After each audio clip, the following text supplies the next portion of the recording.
আসসালামু আলাইকুম।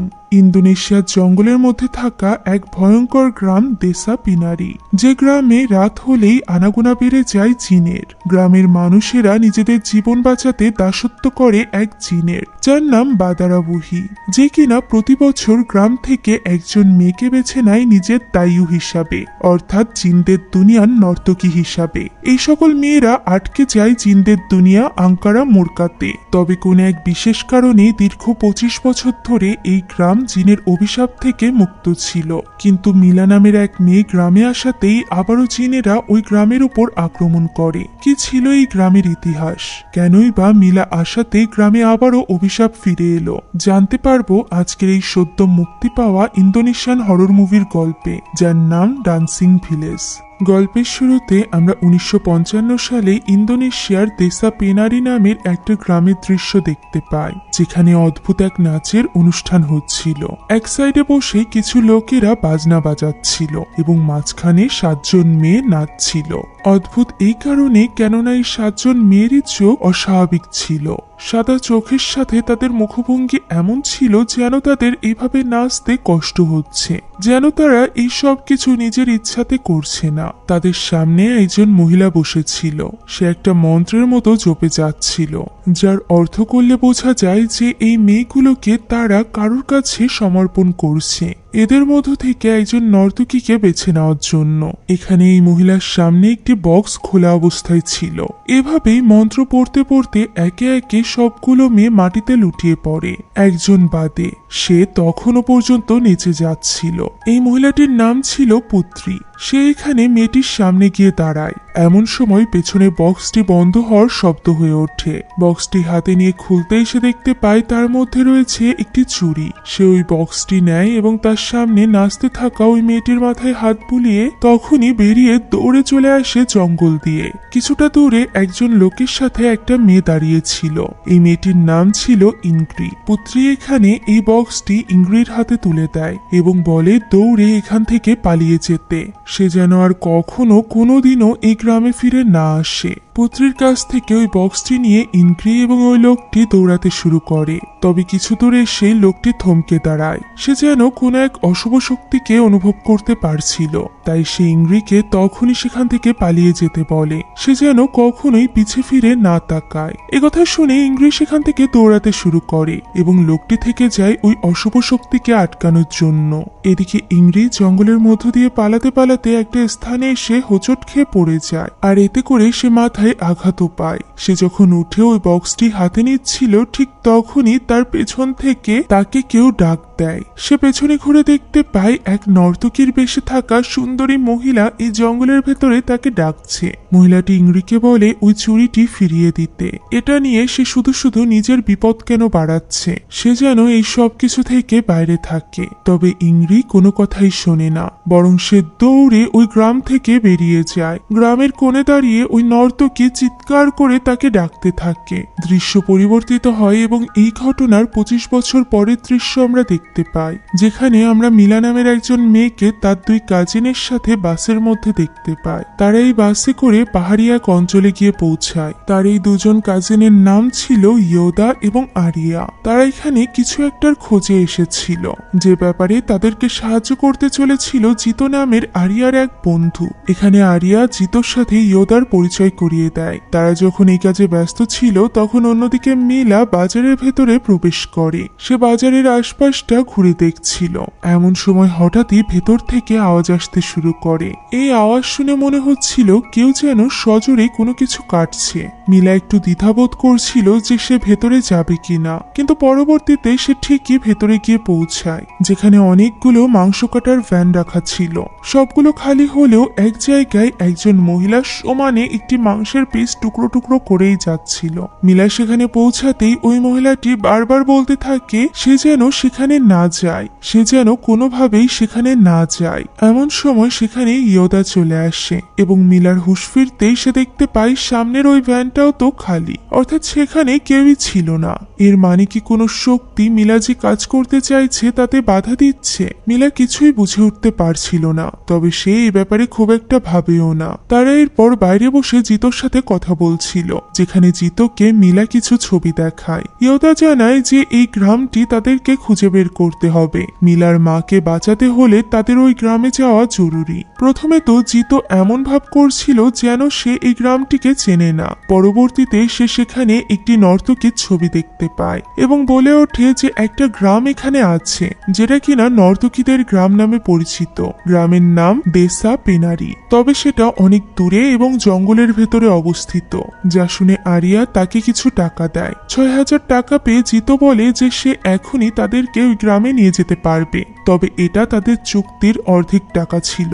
বাকি টাকাগুলো সে ফিরে এসে নিবে। একথা বলে সে তৈরি হতে চলে যায়। আর এরপর তারা 4 জন মিলে একটি গাড়িতে করে রওনা দেয় জঙ্গলের মধ্যে থাকা একদম শেষ সীমানায়। যেখানে পৌঁছাতে তারা তাদের সামনে একটি ব্রিজের মতো দেখতে পায়। এর সামনে আর কোনো গাড়ি যায় না, তাই তাদেরকে সেখানেই নেমে পায়ে হেঁটে সামনের দিকে যেতে হয়। ব্রিজের শুরুতেই তারা দেখতে পায় সেখানে কিছু অফারিং রাখা আছে।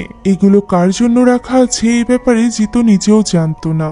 এখন বৃষ্টি পার হওয়ার পর তারা জঙ্গলের মধ্য দিয়ে অনেকক্ষণ যাবৎ হাঁটতে থাকে, কেননা ওই গ্রামটি ছিল এই বিশাল আকৃতির জঙ্গলের একদমই মাঝ বরাবর। এখন এইভাবেই জঙ্গলের মধ্য দিয়ে হাঁটার সময় মিলা হঠাৎই একটা মিউজিক শুনতে পায়, তবে বাকিরা কেউ এটা শুনতে পারছিল না। ওই সময় আমরা মিলার থেকে কিছুটা দূরে আবছা কাউকে দেখতে পাই, তবে মিলা এটা লক্ষ্য করে না এবং তারা এইভাবেই হাঁটতে হাঁটতে গিয়ে পৌঁছায় তাদের কাঙ্ক্ষিত গ্রামের একদম দোরমুখে। গ্রামে প্রবেশ করার এই স্থানটা দেখতে একদমই হুবহু মিলার কাছে থাকা ওই ছবির মতো ছিল। এর মানে হলো তারা সঠিক গ্রামেই এসেছে। এখানেও অনেকগুলো অফারিং রাখা ছিল, যেন গ্রামবাসীরা অচেনা কাউকে শান্ত করার জন্য এই অফারিং গুলো এত সুন্দরভাবে সাজিয়ে রেখেছিল। এখন তারা গ্রামে প্রবেশ করতেই দেখতে পায় এই গ্রামে ছোট ছোট বাচ্চাদেরকে নাচ শেখানো হচ্ছে। খুব সুন্দরভাবে তারা নাচছেও। এভাবেই সামনে এগোতে এগোতে তারা একজন মেয়েকে দেখতে পায় যে কিনা গোয়াল ঘরে কাজ করছিল। তারা এখানে মেয়েটির কাছে জিজ্ঞাসা করে গ্রামের বড় কেউ কোথায় আছে। এই গ্রামের সব থেকে বড় এবং সম্মানিতা মহিলা কিছুদিন আগেই মারা গিয়েছে। তখন ইয়োদা জানায় যে তারা কিছু প্রশ্নের উত্তর জানতে চায়, তার জন্য বয়স্ক কারোর সাহায্যের প্রয়োজন। এরকম কাউকে কি সে চেনে? উত্তরে মেয়েটি বলে বুয়ুত তাদেরকে সাহায্য করতে পারে, তবে সে কয়েকদিন যাবৎ গ্রামের বাইরে আছে। সে কবে ফিরবে এই ব্যাপারেও তার কিছু জানা নেই। যা শুনে ইয়োদা মিলাকে বুঝিয়ে বলে যে বুয়ুত আসার পর তারা না হয় এই গ্রামে আবারও আসবে, আর এখনই যদি তারা এই গ্রাম থেকে না বের হয় তাহলে সন্ধ্যা নামলে আর তারা গাড়ি পাবে না। যা শুনে মিলা বলে সে বুয়ুতের জন্য এখানে থেকেই অপেক্ষা করতে চায়। ফলে এবার তারা ওই মেয়েটির কাছে জানতে চায় যে তারা এখানে কোথায় থাকতে পারবে। মেয়েটি জানায় যে এখানে একটি গার্ড পোস্ট আছে, সেখানে তারা রাত কাটাতে পারে। তারাও এই কথায় রাজি হয়ে যায়। তবে গার্ড পোস্টে যাওয়ার পর তারা বুঝতে পারে যে এখানে ছেলেরা থাকতে পারলেও এরকম একটি খোলা জায়গায় মিলার থাকার জন্য বেশ কঠিন হয়ে যাবে। যদিও মিলার মতে সে এখানে থাকতে পারবে, তবে ইয়োদা কিছুতেই চাইছিল না যে সে তাদের সাথে এখানে থাকুক। এ কারণেই সে পাশে একজন মেয়েকে দেখে তার সাথে কথা বলতে চলে যায়। এই মেয়েটির নাম ছিল রাতি। ইয়োদা এখানে রাতিকে নিজেদের অবস্থান বুঝিয়ে বলে তাকে অনুরোধ করে যে সে যেন অন্ততপক্ষে মিলাকে তার সাথে থাকতে দেয়। রাতি এতে একটু ইতস্তত বোধ করলে ইয়োদা তাকে টাকাও দিতে চায়, তবে রাতি ওই টাকা গ্রহণ করে না, বরং সে বিনা টাকাতেই স্বেচ্ছায় মিলাকে নিজের সাথে থাকতে নেওয়ার জন্য রাজি হয়ে যায়। সে মিলাকে নিয়ে নিজের বাড়িতে যায়, যেখানে তাদের 2টো বেডরুম ছিল। একটাতে রাতির মা থাকে, অন্যটিতে থাকবে রাতি এবং মিলা। মিলা এখানে বলে সে ডাইনিং রুমেও রাত কাটাতে পারবে, কিন্তু রাতি তাকে বোঝায় যে মিলা তার সাথে থাকলে তার কোনো অসুবিধা হবে না। শুধুমাত্র সে মিলাকে একটা অনুরোধ করে যে সে যেন জোরে জোরে কথা না বলে, কারণ রাতির মা অনেক অসুস্থ। সেই সাথে মিলা রাতের বাড়িতে 2জন যমজ বোনের ছবি দেখতে পায়। এখন ওই রাতে মিলা রাতের সাথেই থাকে। অন্যদিকে ছেলে 3 জন থাকে গার্ড পোস্টে। হঠাৎই গভীর রাতে এই গার্ড পোস্টের পাশ দিয়ে কিছু অদ্ভুত বৃদ্ধ লোকেদেরকে যেতে দেখা যায়, যাদেরকে দেখে মোটেও স্বাভাবিক মানুষ বলে মনে হচ্ছিল না। এছাড়া তারা এখান থেকে যেতেই আশেপাশের সব আলোগুলো নিভে যাচ্ছিল, এমনকি তাদের জ্বালানো হারিকেন পর্যন্ত নিভে যেতে শুরু করে, যা দেখে ইয়োদা সেটা জ্বালানোর চেষ্টা করে। ওই সময় আমরা দেখতে পাই ওই লোকগুলোর মধ্য থেকে একজন লোক খুব অদ্ভুতভাবে ইয়োদার দিকে এগিয়ে আসছে, তবে হারিকেনের আগুন জ্বলতেই ওই লোকটি যেন হাওয়ায় মিলিয়ে যায়। অন্যদিকে ওই সময় মিলার ঘুম ভেঙে যায়। ঘুম থেকে উঠে সে পানি খাওয়ার জন্য বাইরে যায়, যেখানে হঠাৎ করেই সে রাতির মায়ের ঘর থেকে কিছু আওয়াজ আসতে শুনতে পায়, যেন কেউ গুংড়িয়ে গুংড়িয়ে গান গাইছিল। তাই সে ওই দরজার কাছে এগিয়ে যায়, যেখানে সে ওই ঘরের ভেতরে বিছানার উপর রাতির মাকে খুবই ভয়ানক অবস্থায় দেখতে পায়। তার এই ভয়ানক অসুস্থতা দেখে মিলা সেখানেই দাঁড়িয়েছিল। এমন সময় টেবিলের উপর জ্বলতে থাকা আলোটি আপনা আপনি নিভে যায়। সেই সাথে রাতির মায়ের ঘরের দরজাটিও আপনা আপনি খুলে যায়। সে দেখতে পায় সেখানে দাঁড়িয়ে আছে ওই নর্তকী, যাকে আমরা ইংরির পেছনে দেখেছিলাম। এই নর্তকী এখানে মিলাকে উদ্দেশ্য করে বলে যে মিলা এখানে তার সাথে দেখা করার জন্যই এসেছে। সে অনেকদিন যাবৎ মিলার জন্য অপেক্ষা করেছে, তাই এখন যেন মিলা তার কাছে চলে আসে। কথা শুনে মিলা একেবারেই হতবাক হয়ে যায়। এমন সময় দরজাটি সজোরে বন্ধ হয়ে যায়। সে দেখতে পায় পাশের আলোটিও আবার জ্বলতে শুরু করেছে। এই ঘটনায় মিলা ভয় পেয়ে গিয়েছিল, তাই সে তখনই গিয়ে শুয়ে পড়ে। পরদিন সকালে মিলার একটু ঘুম ভাঙে দেরিতে। ততক্ষণে রাতে তার মায়ের জন্য খাবার তৈরি করে ফেলেছিল। সে যখন রান্নাঘর থেকে খাবার নিয়ে বের হয়, তখন সে মিলাকে সেখানেই দাঁড়িয়ে তার মায়ের ঘরের দিকে তাকিয়ে থাকতে দেখতে পায়। এখানে মিলা তাকে জিজ্ঞাসা করে যে সে যদি কিছু না মনে করে তাহলে সে জানতে চায় রাতির মায়ের কি অসুখ হয়েছে। এই প্রশ্নের কোনো উত্তর দেওয়ার আগেই রাতির মা গুংড়াতে শুরু করে, যা শুনে রাতি খাবার নিয়ে দ্রুত তার কাছে চলে যায়। মিলাও দরজার কাছে চলে আসে এবং রাতির মাকে দেখার চেষ্টা করে। এখানে রাতির মা কিছু খাওয়া তো দূরের কথা, তার মুখ থেকে সারাক্ষণ রক্ত বের হচ্ছিল। তার পুরো চোখ ছিল লাল, যেন তার চোখের মধ্যে রক্ত জমে আছে, এবং সে তাকিয়েছিল ঘরের ওই কোণে, যে কোণে মিলা গত রাতে ওই নর্তকীকে দেখেছিল। তাই তো সে এখানে একাকী এসে টেবিলে বসে পড়ে এবং এই সব কিছুই ভাবতে থাকে। এমন সময় সেখানে রাতে আসলে সে রাতিকে জানায় যে তার মায়েরও একই অবস্থা, তার মাও ঠিক রাতির মায়ের মতোই অসুস্থ। একথা শুনে রাতিও একদম অবাক হয়ে যায়। আমরা তখন অতীতের দৃশ্য দেখতে পাই এবং জানতে পারি মিলা এখানে কেন এসেছে। আজ থেকে এক সপ্তাহেরও বেশি সময় আগে হঠাৎই মিলার মা অসুস্থ হয়ে পড়ে। ডক্টরের কাছে তার এই রোগের কোনো চিকিৎসা ছিল না, তাই তো তার আন্টি তার মাকে বাঁচানোর জন্য একজন শামান অর্থাৎ একজন কবিরাজকে ডেকে আনে। এই কবিরাজই মূলত ওই ছবিগুলো এঁকেছিল। সে বলেছিল যে তার মা এই গ্রাম থেকে কিছু একটা নিয়ে এসেছে, যেটা তার আনা উচিত হয়নি। মিলা জিজ্ঞাসা করে কি জিনিস। তখন কবিরাজ আলমারির দিকে ইশারা করে। মিলা আলমারি খুলে ওই বক্সটি বের করে নিয়ে আসে, যেটি আজ থেকে 25 বছর আগে ইংরি এই গ্রাম থেকে নিয়ে পালিয়েছিল। ফলে আমরা বুঝতে পারি যে মিলার মাই হয়তো বা মুভির শুরুতে দেখানো ওই মেয়ে ইংরি ছিল। এখানে ওই কবিরাজ বলে এই জিনিসটা যার তাকে ফিরিয়ে দিতে, তাহলে হয়তো বা মিলার মা সুস্থ হয়ে যাবে। আর এই কারণেই মূলত মাকে সুস্থ করার জন্য মিলা তার 2 কাজিনের সাথে ওই চুরি নিয়ে এই গ্রামে এসেছে। পুরো ঘটনা শোনার পর রাতি জানায় যে 1 সপ্তাহ আগে তো তার মাও সুস্থ ছিল, সেও হঠাৎ করেই এমন অসুস্থ হয়ে পড়েছে। এর মানে রাতির মা এবং মিলার মায়ের মধ্যে কোনো কানেকশন রয়েছে। মিলা এখানে রাতিকে ওই ছবি এবং ওই বক্সটি দেখায়, যার মধ্যে ছিল ওই চুরিটি। এখানে এই ছবি 3টার মধ্যে থেকে একটি ছিল এই গ্রামের প্রবেশ পথের, দ্বিতীয়টি ছিল ওই নর্তকীর, এবং সর্বশেষ তৃতীয় ছবিটি ছিল তাপাক তিলাসের, যেখানে প্রবেশ গ্রামবাসীর জন্য নিষিদ্ধ।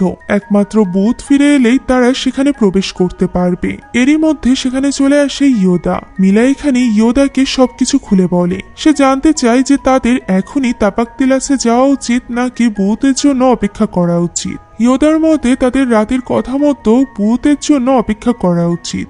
এখানে মিলা ইয়োদাকে গত রাতের ঘটনার ব্যাপারে বলতে চাচ্ছিল, এমন সময় সেখানে জিতো চলে আসে এবং বলে গার্ড পোস্টে শুয়ে তাদের অনেক খারাপ লাগছে, তাদের এখনই গোসল করা দরকার। এখানে রাতির কাছে জিজ্ঞাসা করা হয় যে তারা কোথায় গোসল করতে যাবে। রাতি তখন নিজেই তাদেরকে নিয়ে যেতে চায়। সে এবং মিলা কাপড় নিয়ে তাদের 3 জনের সাথে রওনা হয় গোসলখানার উদ্দেশ্যে। পথে নদীতে নামার একটি সিঁড়ি দেখিয়ে রাতি জানায় এখানেই সকল পুরুষেরা গোসল করে, তাই তাদের 3 জনকে সেখানে গোসল করতে বলে তারা সামনের দিকে এগিয়ে যায়। সামনে এই গ্রামের মেয়েদের জন্য একটি বড় গোসলখানা ছিল, যেখানে প্রবেশের পর মিলা দেখতে পায় ভেতরে একটি পুলও আছে। এই পুলের ব্যাপারে রাতি জানায় যে এটা নাকি টুইন পুল, অর্থাৎ এরকম একটি পুল গ্রামের মধ্যে আরো একটি আছে, তবে সেটা কোথায় তা তারা জানে না। এছাড়া সে ছোটবেলায় শুনেছে যে এখানে নাকি শুধুমাত্র নর্তকীরাই নাচের আগে গোসল করত, তবে এগুলো এখন শুধুমাত্র একটি গুজব ছাড়া আর কিছুই না। যা শুনে মিলা জিজ্ঞাসা করে যে সে কি এই পুলে গোসল করতে পারবে। উত্তরে রাতি সম্মতি জানায় এবং জানায় যে ভেতর থেকে ভিজে এসে পুলে নামতে। যা শুনে তারা দুজনই আলাদা আলাদা ওয়াশরুমে ঢুকে যায়। সেখানে তারা গোসল করতে শুরু করে। গোসলের মধ্যেই মিলা হঠাৎ করে রাতির ওয়াশরুম থেকে একটি গানের কণ্ঠ শুনতে পায়। কাঠের ফাঁকা দিয়ে সে দেখতে পায় রাতি অদ্ভুতভাবে উপরের দিকে তাকিয়ে দাঁড়িয়ে আছে। এমন সময় আমরা মিলার পেছনে একটি সাপ দেখতে পাই, যার কারণে মিলার গোসল করার পাত্রটি নিচে পড়ে যায়। এই শব্দ শুনে সে ওই পাত্রটি উঠিয়ে নেয় এবং এত কিছু না ভেবে গোসল করতে শুরু করে। গোসল শেষে বাইরে এসে সে রাতিকে ডাকতে থাকে। তখনই রাতি তাকে পেছন থেকে ডাক দেয়। মিলা দেখতে পায় রাতি তো পুলের মধ্যে। রাতি এখানে মিলাকে বলে তার সাথে পুলে নামতে, কেননা পুলের পানি অনেক বেশি স্বচ্ছ, এতে ক্লান্তি দূর হবে। একটু দ্বিধার মধ্যে থাকলেও তার কথা শুনে মিলা পানিতে নেমে পড়ে। সে পানিতে নামতেই আমরা দেখতে পাই রাতি খুব অদ্ভুতভাবে তার দিকে এগিয়ে আসছিল।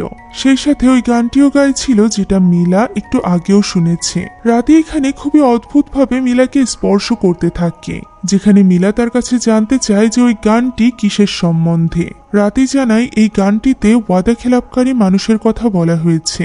একথা বলে রাতি পেছনে চলে যায় এবং পরিণত হয় ওই নর্তকীতে। নর্তকী মিলাকে বলে যে মিলা নিশ্চয়ই ওই ওয়াদা খেলাপ মানুষদের মধ্য থেকে একজন নয়, তাই সে যেন তার ওই চুরি ফিরিয়ে দেয়। একথা শুনে ভয়ে মিলা তটস্থ হয়ে গিয়েছিল। এমন সময় নর্তকী ওইখান থেকে গায়েব হয়ে যায়। মিলা আশেপাশে দেখতে পায় অসংখ্য সাপে তাকে ঘিরে রেখেছে। পানির ভেতরে সাপে ভরে গিয়েছে। ফলে সে পানির মধ্যে ডুব দিয়ে যখন নিজের পা থেকে সাপ ছাড়াচ্ছিল, তখন সে দেখতে পায় উপরে ওই নর্তকী দাঁড়িয়ে আছে। এমন সময় তাকে পানি থেকে টেনে তোলে রাতি। মিলা রাতিকে পানির মধ্যে থাকা ওই সাপের ব্যাপারে জানায়, তবে পানি এখন পুরোপুরিভাবে পরিষ্কার ছিল, সেখানে কোনো সাপ ছিল না, যা দেখে মিলা হতবাক হয়ে যায়। অন্যদিকে গোসল শেষ করে জিতো, আরিয়া এবং ইয়োদা একা একা গ্রামে ফিরছিল, যেখানে তারা ভুল পথে চলে যায় এবং একটি কবরস্থানে চলে আসে। এই কবরস্থানটা বেশ অদ্ভুত ছিল। সবগুলো কবর কালো কাপড় দিয়ে ঢাকা ছিল, যা দেখে আরিয়া বলে যে কোনো মানুষের যদি অস্বাভাবিকভাবে মৃত্যু ঘটে তাহলেই একমাত্র তাদের কবরকে এইভাবে কালো কাপড় দিয়ে ঢেকে দেওয়া হয়। তাই এই ব্যাপারটা আরিয়ার কাছে ভুতুড়ে মনে হলেও বাকিদের কাছে স্বাভাবিকই মনে হয়। আর এরপর তারা গ্রামে ঢুকেই আগে চলে যায় বুয়ুতের বাড়িতে। সেখানে তার আত্মীয় স্বজন কেউ থাকলে তার সাথে কথা বলার জন্য।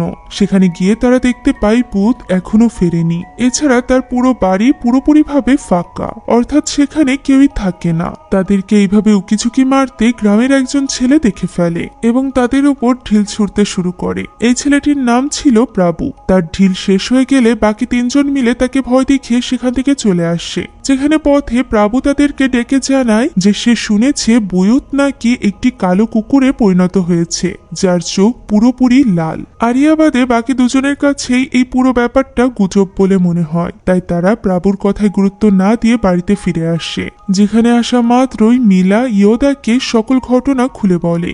সাপের কথা শুনে তারা বেশ অবাক হয়। আরিয়ার কাছে মনে হচ্ছিল যে এই গ্রামে নিশ্চয়ই কোনো সমস্যা আছে। প্রথমত গ্রামটি একদমই জঙ্গলের ভেতরে অবস্থিত, এর উপর আবার ওই কালো কাপড়ওয়ালা গোরস্থান, সেই সাথে বুয়ুতের ব্যাপারে প্রাবু যা বলল, তাই তো তারা দ্রুত এখান থেকে চলে যাওয়ার ব্যাপারে ভাবছিল। রাতে এখানে তাদের জন্য জুস নিয়ে আসে এবং মিলাকে জিজ্ঞাসা করে যে সে কি ওই জিনিসটা ফেরত দিবে না। তাদের উচিত বুয়ুতের জন্য আরো একটু সময় অপেক্ষা করা। একথায় তারা সকলে রাজি হয়ে যায়। আরো একটা রাত তারা ছেলে তিনজন গার্ড পোস্টে কাটিয়ে দেয়। এদিকে মিলা ঘরে বসে তার মায়ের সাথে তার ছবি দেখছিল। এমন সময় বাইরে আওয়াজ হলে সে বাইরে বের হয়ে এসে দেখতে পায় রাতি তার জিনিসপত্র ফেলে দিয়েছে। মিলা এখানে রাতিকে ওই জিনিসগুলো উঠাতে সাহায্য করছিল।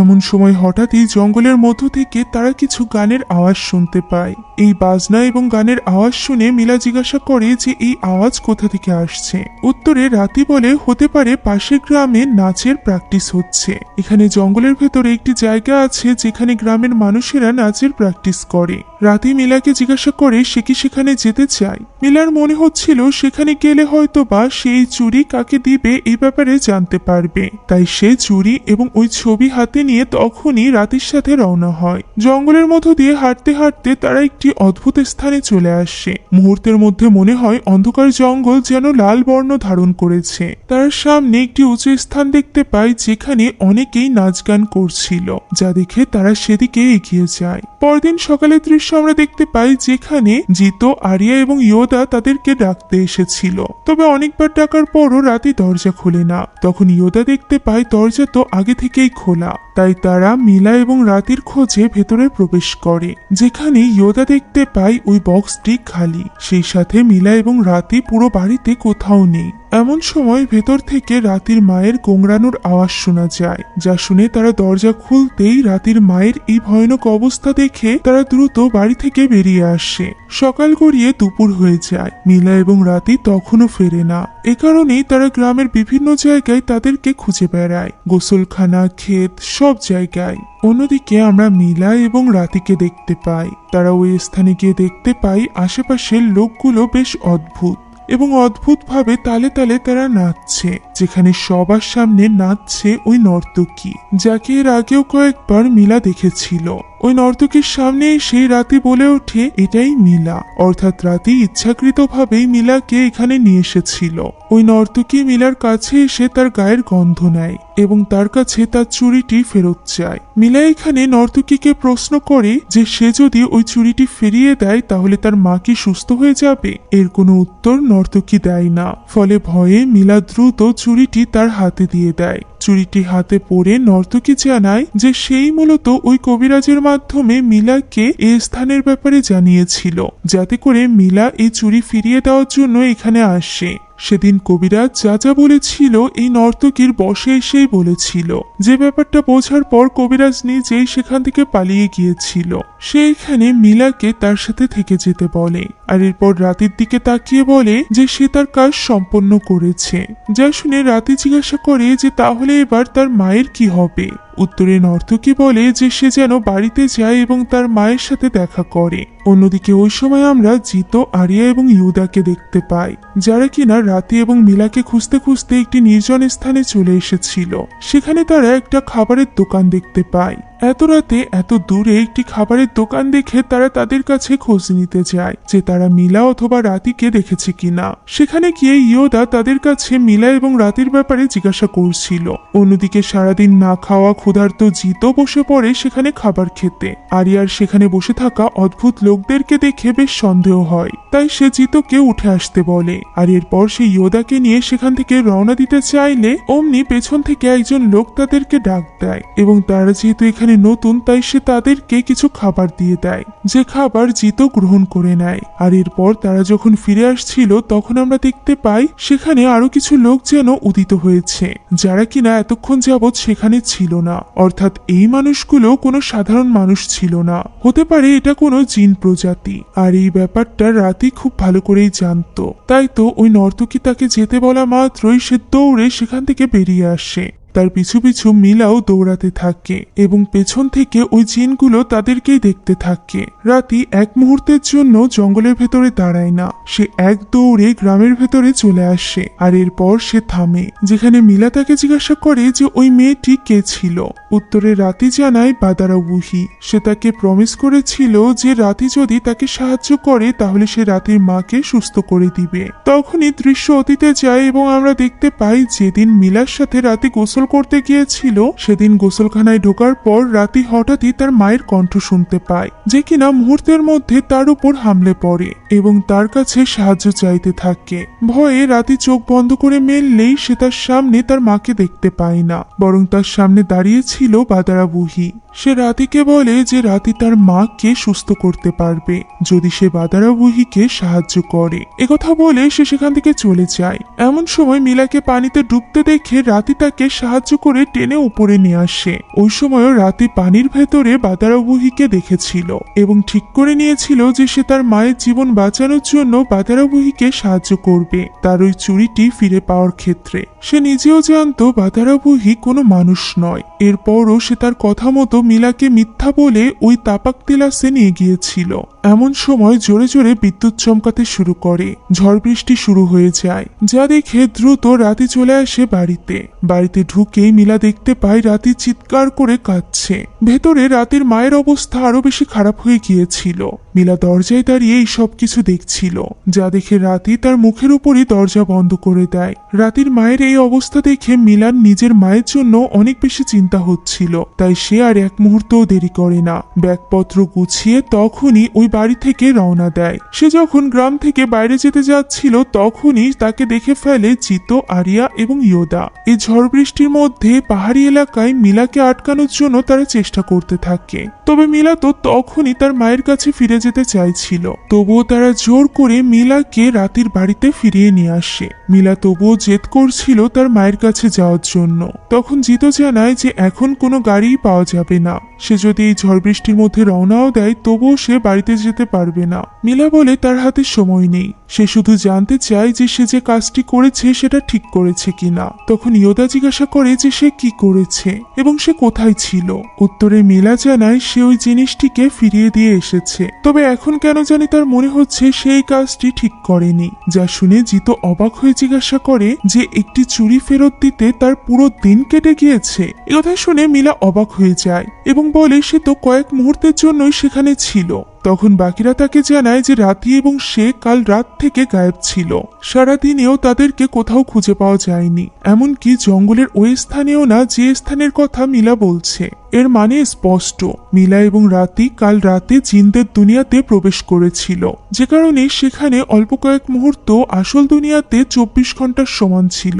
এছাড়া একই জায়গা হওয়া সত্ত্বেও জিনের দুনিয়াতে হওয়ার কারণেই মূলত তারা তাদেরকে খুঁজে পায়নি। ইয়োদা জিজ্ঞাসা করে যে মিলা কোথাও যাওয়ার আগে তাকে কেন ডাকলো না, সে জানে এটা বিপজ্জনক হতে পারে। একথা শুনে মিলা কাঁদতে শুরু করে এবং বলে যে সে ভয় পেয়ে গিয়েছিল, সে যেভাবেই হোক তার মাকে বাঁচাতে চাইছিল, তাই সে কোনো কথাই ভাবেনি, কাউকে ডাকার কথাও তার মাথায় আসেনি। এমন সময় তারা একটি উদ্ভট গন্ধ পায়। এই গন্ধটি ওই প্যাকেটের ভেতর থেকে আসছিল, যেটা ওই অদ্ভুত লোকেরা বা বলা যায় জিনেরা জিতোকে দিয়েছিল খাওয়ার জন্য। সেটা খুলতেই তারা দেখতে পায় ভেতরে আছে একটি মরা পচা বানর। আরিয়া বলে ওঠে যে সে বলেছিল জিতো যেন এই খাবারটি না নেয়। জিতো বলে এটা যদি এই মরা পচা বানর হয়ে থাকে তাহলে কি সে ওইখানে বসে এইসবই খেয়েছিল। এমন সময় সেখানে রাতি চলে আসে। ওই রাতটা তাদের রাতির বাড়িতেই কাটে, যেখানে রাতি সারা রাত তার মায়ের কাছে শুয়ে কাঁদছিল। তার মায়ের অবস্থা এখন আরো বেশি খারাপ হয়ে গিয়েছিল। এদিকে একা বিছানায় নিজের মায়ের ছবি দেখতে দেখতে মিলা শুয়ে পড়ে, যেখানে সে তার মাকে নিয়ে একটি সুন্দর স্বপ্ন দেখে। তার মা তার স্বপ্নে আসে এবং তার মাথায় হাত বুলিয়ে দেয়। এই স্বপ্ন দেখে সে মাঝরাতে কাঁদতে কাঁদতেই ঘুম থেকে উঠে যায়। সে ঘরে বসে কাঁদছিল, এমন সময় সে শুনতে পায় কেউ যেন বাইরে থেকে তাকে ডাকছে, তাই সে ঘর থেকে বেরিয়ে আসে। হঠাৎই তার সামনে থাকা বাতিটি নিভে যায়। রান্নাঘর থেকে কেউ যেন তাকে ডাকছিল। এগিয়ে যেতেই সে দেখতে পায় রাতির মা সেখানে দাঁড়িয়ে আছে। দেখে মনে হচ্ছিল যেন তার মধ্যে প্রবেশ করেছে মিলার মায়ের আত্মা। সে এখানে মিলাকে এখান থেকে চলে যেতে বলে এবং কোনোভাবেই বাদারাবুহির ফাঁদে পা দিতে নিষেধ করে। এমন সময় সেখানে ঘুঙুরের শব্দ শোনা যায়। মিলার মা বলে ওঠে সে চলে এসেছে, আর এরপর হঠাৎই তার যেন কিছু একটা হয়ে যায়। তাকে এইভাবে দেখে মিলা চিৎকার করতে শুরু করলে সেখানে সবাই চলে আসে। রাতিও রান্নাঘরে তার মাকে দেখে দৌড়ে তার মায়ের কাছে যেতে চায়, তবে ইয়োদা তাকে আটকায়। তখন তার মায়ের মধ্যে ছিল বাদারাবুহির আত্মা, যে কিনা রাতিকে বলে যে তার মা এখন আঙ্কারা মুরকাতে রয়েছে। এর মানে হলো জিনের দুনিয়াতে। গ্রামবাসীকে বাঁচতে হলে তাদের আবারও রিচুয়াল শুরু করতে হবে। তারা যেন দ্রুত আবারও রিচুয়াল শুরু করে। একথা বলেই বাদারাবুহি রাতির মায়ের মধ্যে থেকে বেরিয়ে যায় এবং রাতির মাকে আঘাত করে দেওয়ালের সাথে। রাতি তার মায়ের কাছে ছুটে গেলে তার মা তাকে ধাক্কা দেয় এবং পেছনে সরে গিয়ে নিজের হাত মুখের চামড়া টেনে ছিঁড়ে ফেলতে থাকে। মায়ের এই অবস্থা দেখে রাতি সেখানেই অসহায়ের মতো হাউমাউ করে কাঁদতে থাকে। এমন সময় ওই বাড়ি চলে আসে বুয়ুত। হ্যাঁ, সেই বুয়ুত যার জন্য মিলারা অপেক্ষা করছিল। পরদিনই সে সকল ঘটনা তাদেরকে খুলে বলে। 25 বছর আগ পর্যন্ত তাদের গ্রামে একটি অভিশাপ ছিল। এই জঙ্গলে থাকা জিনেদের হাত থেকে বাঁচতে হলে তাদের প্রত্যেক বছর নিয়ম মাফিক একটি রিচুয়াল করতে হতো, যে রিচুয়ালে বাদারাবুহি অর্থাৎ ওই নর্তকী জিন গ্রামের মেয়েদের মধ্য থেকে কিছু মেয়েদেরকে বেছে নিত, যারা কিনা ওই পুলে গোসল করে তাপাক তিলাসে গিয়ে নাচতে শুরু করত। তারা মূলত পৌঁছে যেত বাদারাবুহির জগতে। সেখানে বাদারাবুহির যাকে ভালো লাগতো তাকে নিজের কাছে রেখে বাকিদেরকে ফিরিয়ে দিত। তবে 25 বছর আগে মিলার নানি এমন কাজ করেছিল যার কারণে এই 25 বছর পর্যন্ত তাদের এই গ্রাম ওই জিনদের অভিশাপ মুক্ত ছিল। নানির কথা শুনে মিলা হতবাক হয়ে যায় এবং জিজ্ঞাসা করে তার নানিকে। উত্তরে বুয়ুত জানায় তাদের গ্রামের প্রধান অর্থাৎ গল্পের প্রথমে দেখানো পুত্রই ছিল মিলার নানি। 25 বছর আগে অর্থাৎ 1955 সালে এই গ্রামে দুই যমজ বোন ছিল, জায়ান্তি এবং শান্তিকা। গ্রামের অন্য 6 জন মেয়ের সাথে জায়ান্তিকে বেছে নেওয়া হয়েছিল বাদারাবুহির ওই রিচুয়ালের জন্য।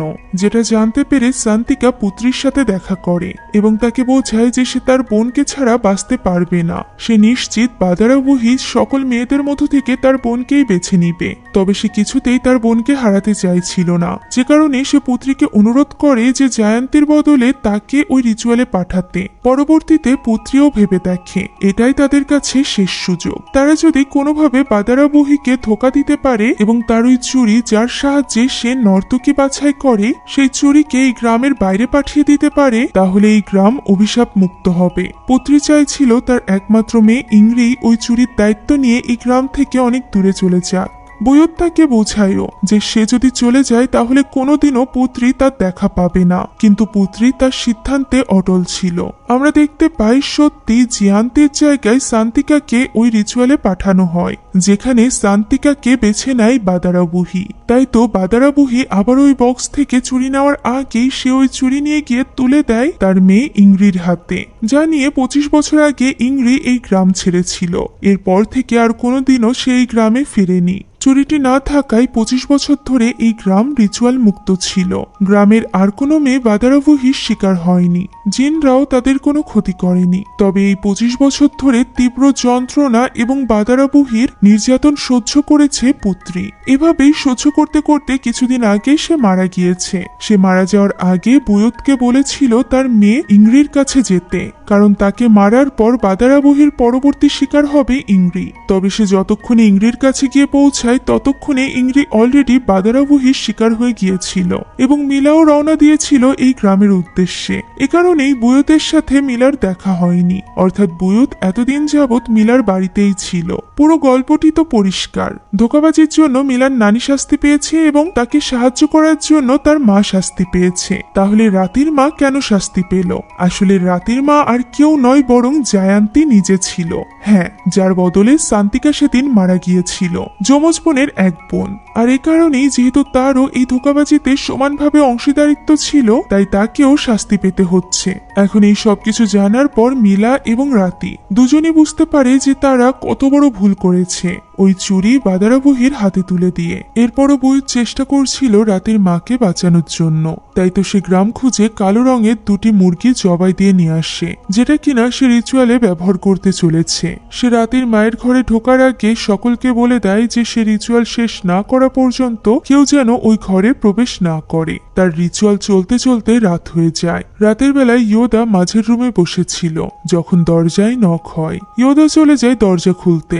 এমন সময় বুয়ুত তাকে নিষেধ করে এবং বলে এত সহজে সে যেন ঘরের দরজা না খোলে। একথা বলে বুয়ুত নিজেই ঘর থেকে বেরিয়ে যায় এই ঝড় বৃষ্টির মধ্যে, কেননা সে বাইরের অবস্থা দেখতে চাইছিল।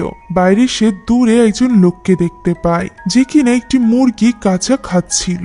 তখনই সে বুঝতে পারে যে আশেপাশে যাদেরকে সে দেখতে পারছে তারা কেউই মানুষ নয়, বরং জিন জাতি। ওই এক রাতেই জিনেরা গ্রামবাসীর যত পালিত পশু পাখি ছিল সকলকে মেরে ফেলে। শুধুমাত্র তাই নয়, এক রাতের মধ্যে সকল ফসল নষ্ট হয়ে যায়। এছাড়া মেয়েদের যে গোসলখানা ছিল সেখানকার পুলের পানিও শুকিয়ে যায়। পানির বদলে সেখানে ছিল অসংখ্য সাপ, যা দেখে তারা সকলে বেশ ভয় পেয়ে যায়। ওই সময় বুয়ুত নিজের সামনে বাদারাবুহিকে দেখতে পায়, ফলে সে বুঝতে পারে এই সব কিছুর পেছনে বাদারাবুহি রয়েছে।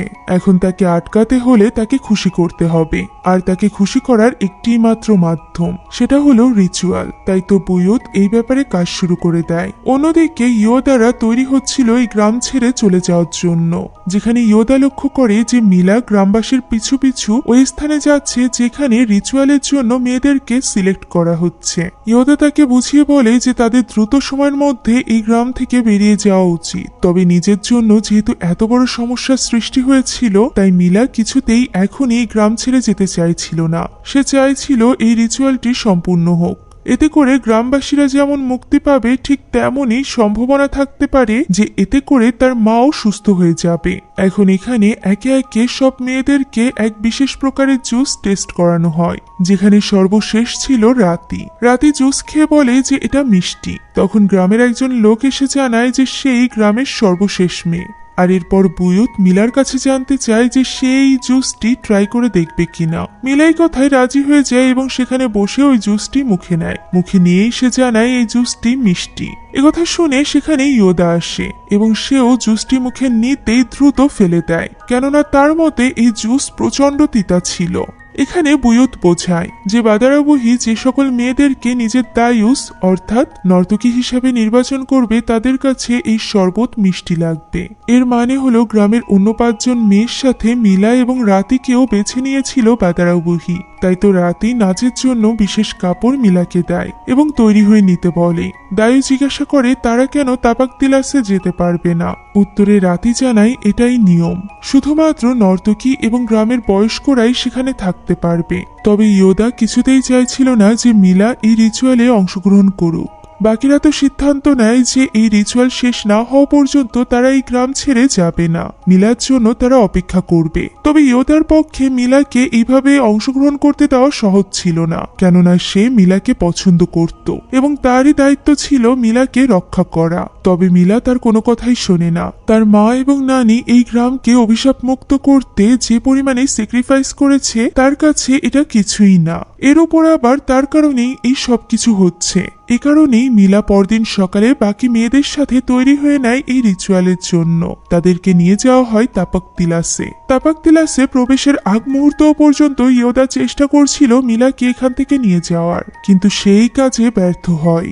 এখন বাকি গ্রামবাসীদেরকে জানানো হয় যে তাপাকতিলাসে তারা প্রবেশ করা মাত্রই যেন বাকি গ্রামবাসীরা নিজ নিজ ঘরে প্রবেশ করে দরজা আটকে দেয়, কেননা এই রিচুয়াল চলাকালীন চারিদিকে ওই জিনজাতি ছড়িয়ে ছিটিয়ে থাকবে। এখন তাপাকতিলাসে শুধুমাত্র বয়স্করা এবং সেই সাথে রিচুয়ালে অংশগ্রহণকারী মেয়েরাই প্রবেশ করে। সেখানে ওই টুইন পুলটিও ছিল, যে পুলটির কথা রাতি মিলাকে বলেছিল। এখানে তাদের 7 জনকেই গোসল করানো হয়, আর এরপর তাদেরকে নিয়ে যাওয়া হয় ওই মঞ্চে। সেখানে প্রথমে তাদের সকলের কপালে হলুদ কিছু একটা লাগিয়ে দেওয়া হয় এবং বলা হয় এটা নাকি তাদেরকে সাহায্য করবে সারা দিন ভর নাচতে। তখন মিলা জানায় যে সে তো নাচতে পারে না। তার সামনে থাকা বৃদ্ধ মহিলাটি তাকে একটি পাতা খাইয়ে দিয়ে বলে সে নাচতে জানে। আর এরপর বুয়ুত ওই বক্সটি খুলে সেখানে বসে পড়ে এবং বাজনাবাদকদেরকে বলে যে তারা যেন বাজনা কোনোভাবে না থামায়, শেষ নর্তকী নিচে না পড়া পর্যন্ত। আর এরপর তাদের 7 জনকেই তাদের গলায় ঝুলিয়ে রাখা শল থেকে ঘ্রাণ নিতে বলা হয়। ঘ্রাণ নিতেই তারা সকলে কাঁপতে শুরু করে, তাদের চোখ সাদা হয়ে যায় এবং সেই সাথে সকলে একই তালে নাচতে শুরু করে। এই দুনিয়াতে তাদের চোখ সাদা থাকলেও জিনদের দুনিয়াতে তাদের চোখ স্বাভাবিক ছিল, তবে শুধুমাত্র রাতি এবং মিলার, কেননা ওই দুনিয়াতে বাকি 5 জন নর্তকী কিছুই দেখতে পারছিল না। তবুও কি অদ্ভুতভাবে তারা একই তালে নাচতে থাকে, যেখানে তাদেরকে চারিদিক থেকে ঘিরে রেখেছিল অসংখ্য জিন। বইতে এখানে সমানে ওই মন্ত্র পড়ে যাচ্ছিল, যে মন্ত্র আমরা প্রথম দৃশ্যে পুত্রীকে পড়তে দেখেছিলাম। এখন একে একে সব মেয়েরা নিচে পড়তে শুরু করে। যাদের কাছে জিজ্ঞাসা করলে বুয়ুত জানতে পারে যে তারা কেউই ওই দুনিয়াতে যায়নি বা নিজের সামনে কোনো জিন দেখেনি, অর্থাৎ এরা বিপদমুক্ত ছিল। বিপদে ছিল তো রাতি এবং মিলা, যারা কিনা তখনও পর্যন্ত নিচে যাচ্ছিল। অন্য জগতে একে একে সব নর্তকীরা চলে যাওয়ায় সকল জিনেরা এখন তাদের 2 জনকেই ঘিরে ধরেছিল।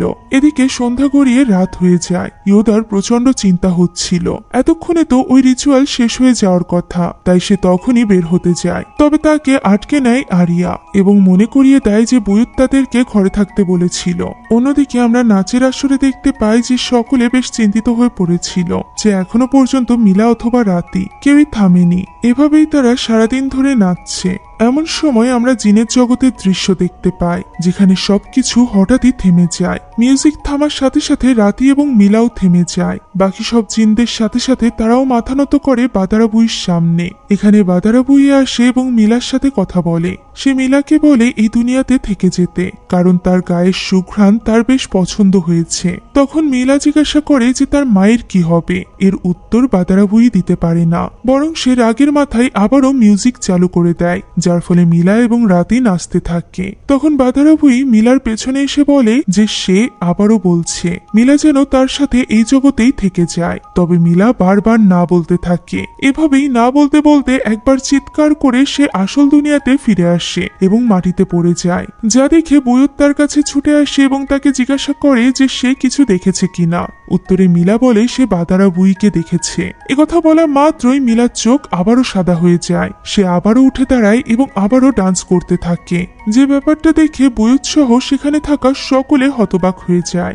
একে তো ছোটবেলা থেকে তারা যে কয়বার রিচুয়াল দেখেছে কখনো একজনের বেশি মেয়েকে বাদারা বুই নেয়নি। এর উপর আবার একজন মেয়ে যে কিনা দুনিয়াতে ফিরে এসেছে সে আবারও জিনের দুনিয়াতে কখনোই যায়নি। তাই এবার বুয়ুত আর এক মুহূর্ত দেরি করে না। সে দুজনের উপরই একে একে সাদা কাপড় দিয়ে দেয় এবং তাদেরকে জিনের দুনিয়া থেকে এই দুনিয়াতে নিয়ে আসে। ফলে তারা জিনের দুনিয়া থেকে গায়েব হয়ে যায়, যা দেখে সকল জিনেরা বাদারা বুইয়ের দিকে তাকিয়ে দাউ দাউ বলে চিৎকার করতে থাকে। অন্যদিকে আসল দুনিয়াতে তখনও পর্যন্ত রাতি এবং মিলার জ্ঞান ফেরেনি। তবুও তাদের দুজনকে নিয়ে তখনই রওনা দেওয়া হয় গ্রামের উদ্দেশ্যে। ওই সময় জঙ্গলের মধ্য দিয়ে সকল জিনেরা তাদের দিকেই তাকিয়ে থাকে। তবুও হার না মেনে বুয়ুত তাদের দুজনকেই নিয়ে চলে আসে রাতির বাড়িতে।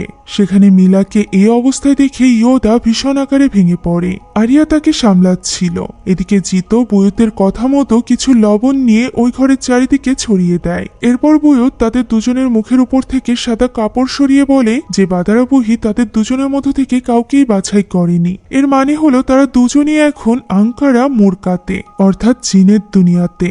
দৃশ্য পরিবর্তিত হয় এবং আমরা দেখতে পাই জিনের দুনিয়াতে মিলার জ্ঞান ফিরেছে। সে একটি স্যাঁতসেঁতে গুহার মতো স্থানে ছিল, যেখানে সে তার সামনে অসংখ্য সাপ দেখতে পায়। এই সাপের থেকে পালিয়ে সে অন্যদিকে চলে যায়, যেখানে অসংখ্য মানুষ ছিল যাদের মুখ সাদা রঙের কাপড় দিয়ে ঢাকা ছিল এবং সেই সাথে ছিল অনেকগুলো জিনের বাচ্চা, যারা কিনা এখানে মিলার সাথে খেলা করতে চায়। মিলা তাদের ভয়ে পিছে সরতে সরতে নিচে পড়ে যায়। এদিকে ঝড় বৃষ্টির মধ্যে বাতাসে দরজা খুলে গেলে ইয়োদা যায় দরজা আটকাতে। এই বাতাসে এত বেশি শক্তি ছিল যে তাকে ছুঁড়ে ফেলে দেয়। তখন বুয়ুত এবং জিতো যায় দরজা আটকাতে, যেখানে জিতো বাড়ির সামনে অসংখ্য জিনকে দাঁড়িয়ে থাকতে দেখতে পায় এবং ভয়ে চিৎকার করতে থাকে। তবুও তারা দুজন মিলে কোনো মতে দরজাটি আটকায়। অন্যদিকে জিনদের দুনিয়াতে মিলার সামনে ছিল ওই সকল নর্তকীরা যাদেরকে বাদারা বুই এই দুনিয়া থেকে দায়ু হিসাবে ওই দুনিয়াতে নিয়ে গিয়েছে। এতগুলো নর্তকীকে দেখে ভয়ে পিছে সরতে সরতে মিলা এসে পৌঁছায় একটি বিশেষ স্থানে, যেখানে পেছনেই বাদারা বুই বসেছিল। তার হাতের ইশারাতেই সেখানে সকল নর্তকীরা তালে তালে নাচতে থাকে, যেন তারা সকলে তার হাতের পুতুল ছিল। এখানে রাতিও ছিল। শুধুমাত্র এই নর্তকীরাই নয়, বরং মিলাও যেন তার হাতের পুতুল ছিল। সেই মিলাকে নিজের কাছে টেনে আনে এবং রাতিকে দেখিয়ে বলে তার সাথে এখানে থেকে যাওয়ার জন্য। এখানে শুধুমাত্র রাতিই নয়, রাতির মাও রয়েছে। সেই সাথে রয়েছে মিলার জন্য একটা চমক। একথা বলে সে মিলার সামনে তার মাকে নিয়ে আসে, অর্থাৎ মিলার মা ইংরিকেও সে এখানেই বন্দি করে রেখেছিল। মিলা এবং তার মা দুজনই দুজনের কাছে ছুটে যেতে চায়, তবে বাকি নর্তকীরা সাপের মতো আচরণ করতে শুরু করে এবং তাদেরকে ভয় দেখিয়ে দুজন দুজনার থেকে আলাদা করতে চায়। তবে মা মেয়ে চেষ্টা করতে থাকে, আর এভাবেই অনেক কষ্টের পর তারা মা মেয়ে একে অন্যের হাত ধরতে পারে। মায়ের হাতে স্পর্শ করার সাথে সাথেই মিলা যেন অন্য এক জগতে চলে যায়, যেখানে সে এবং তার মা ছাড়া আর কেউই ছিল না। এখানে তার মা তাকে বুঝিয়ে বলে যে তাকে যে কোনোভাবে আসল দুনিয়াতে ফিরে যেতে হবে, সে যেন কোনোভাবেই বাদারাবহির ফাঁদে পা না দেয়। মিলা তাকেও তার সাথে ফিরে যেতে বলে। তখন সে কাঁদতে কাঁদতে জানায় যে সে চাইলেও যেতে পারবে না। সে মিলাকে সাবধান করে যায় যে বাদারাবহি অনেক ছলনাময়ী, সে ছলনা করবে, কিন্তু মিলা যেন কিছুতেই রাজি না হয় এখানে থাকতে। একথা বলেই সে সেখান থেকে অদৃশ্য হয়ে যায় এবং মিলাও ফিরে আসে জিনের দুনিয়াতে, যেখানে তার সামনেই তার মা ছিল। এখানে বাদারাবহি তাদের দুজনকে নিয়ন্ত্রণ করে নাচাচ্ছিল। সে এখানে মিলাকে বলে সে চাইলেই তার মায়ের সাথে সারা জীবন এখানে থেকে যেতে পারে, ঠিক যেভাবে রাতে তার মা জায়ান্তীর সাথে এখানে থাকবে। তবে মিলা তখনও রাজি হচ্ছিল না দেখে সে এখানে মিলার সামনেই তার মাকে কষ্ট দিতে থাকে, যা দেখে মিলার প্রচন্ড কষ্ট হয়। তবে সে তার মাকে দেওয়া কথা রাখে এবং কিছুতেই বাদারাবহির ছলনায় বশীভূত হয় না। এদিকে আসল দুনিয়াতে মিলার শরীর ঠান্ডা হয়ে আসছিল, যা দেখে বুয়ুত এবার নিজেই মাঠে নামে। সে রাতের ঘরে গিয়ে দরজা বন্ধ করে দেয় এবং ওই ঘর থেকে কিছু সময়ের মধ্যে একটি কুকুরের ডাক শোনা যায় এবং সেখানে থাকা সকলে এমন কিছু অনুভব করে যেন কোনো অদৃশ্য কুকুর তাদের সামনে দিয়ে দরজা দিয়ে বেরিয়ে গিয়েছে। এর মানে স্পষ্ট, বুয়ুত কোনো সাধারণ মানুষ নয়, বরং সেও এক প্রকার জিন ছিল, যে কিনা এতদিন যাবৎ মানুষের মধ্যে থেকে মানুষদেরকে সাহায্য করছিল। এ কারণেই হয়তোবা তার পরিবারে আর কেউই ছিল না এবং সে চাইলেই জিনদের দুনিয়া আঙ্কারা মোরকাতে যেতে পারত। সে সেখানে গিয়ে পৌঁছায় এবং জোরে জোরে ডাকতে থাকে, যার ফলে বাদারাবহি তার নিয়ন্ত্রণ হারিয়ে ফেলে এবং মিলাও তার বশ থেকে বেরিয়ে আসে। তার জ্ঞান ফিরে আসে আসল দুনিয়াতে, যেখানে সে তার মায়ের কথা ভেবে ইয়োদাকে জড়িয়ে ধরে কাঁদতে থাকে। তখনই মানুষের রূপ নিয়ে সেখানে আসে বুয়ুত। সে ফিরেই লক্ষ্য করে যে রাতে মারা গিয়েছে, সেই সাথে মারা গিয়েছে রাতের মাও। অর্থাৎ তাদের দুজনের রূহকেই বাদারাবহি আঙ্কারা মোরকাতে জিনদের নর্তকী হিসাবে আটকে রেখেছিল, যে কারণে পৃথিবীতে তারা মারা যায়। বুয়ুত ওই বক্সটি খুলে আবারও একটি চুরি পায়। এই চুরিটিই ছিল বাদারাবহির হাতিয়ার। এখন পরদিন সকাল হতে না হতেই মিলারা ওই গ্রাম থেকে রওনা দেয়। পথে বুয়ুত মিলাকে ডেকে বলে সেই একমাত্র নর্তকী যে কিনা আঙ্কারা মোরকা থেকে ফিরে এসেছে। প্রতিউত্তরে মিলা বলে এটা সম্ভব হয়েছে কেননা তার মা তাকে সাহায্য করেছে, নিজে সেখানে থেকে সে মিলাকে এই জগতে পাঠিয়েছে। একথা বলে তারা সেখান থেকে বেরিয়ে যায়। বাড়িতে ফিরে মিলা দেখতে পায় তার মা অলরেডি মারা গিয়েছে। মায়ের লাশ দেখে মিলা কান্নায় ভেঙে পড়ে। অন্যদিকে গ্রামে রাতি এবং তার মা জায়ান্তীকে কবর দেওয়া হয়, সেই কবরস্থানে যে কবরস্থানে কালো কাপড় দিয়ে কবরগুলোকে ঢেকে রাখা হতো। এই কবরস্থানে মূলত ওই নর্তকীদেরকেই কবর দেওয়া হতো, যারা কিনা জিনদের শিকার হয়ে মারা যেত। এখন বুয়ুত নিজেও জানতো না যে এই জিনদের হাত থেকে এই গ্রামবাসীকে রক্ষা করতে সে কি করবে। এখন শুধু তার একটাই মাত্র লক্ষ্য, যে সে আর কাউকে এইভাবে জিনদের শিকার হতে দিবে না। আর সে এটা কিভাবে করবে তা আমরা এই মুভির পরবর্তী পার্টে দেখতে পাবো, যেটা এই মুভির আগেই রিলিজ পেয়েছে 2022 সালে। ওই মুভিতে এই কাহিনীর পরের ঘটনা আমাদের সামনে তুলে ধরা হয়েছে। তবে যেহেতু ওইটা আগে রিলিজ পেয়েছিল এবং তার এক্সপ্লেনেশনও ইউটিউবে অ্যাভেলেবেল আছে, তাই ওই মুভির গল্প আর আমি আনলাম না। আশা করছি এই মুভির গল্প আপনারা ভালোভাবে বুঝতে পেরেছেন। এছাড়া সম্পূর্ণ মুভিটি আমাদের টেলিগ্রাম চ্যানেলে আপলোড দেওয়া আছে। মুভিটি দেখতে চাইলে কমেন্ট বক্সে দেওয়া লিংক থেকে জয়েন করুন আমাদের টেলিগ্রাম চ্যানেলে। Thank you so much for watching this video. আল্লাহ হাফেজ।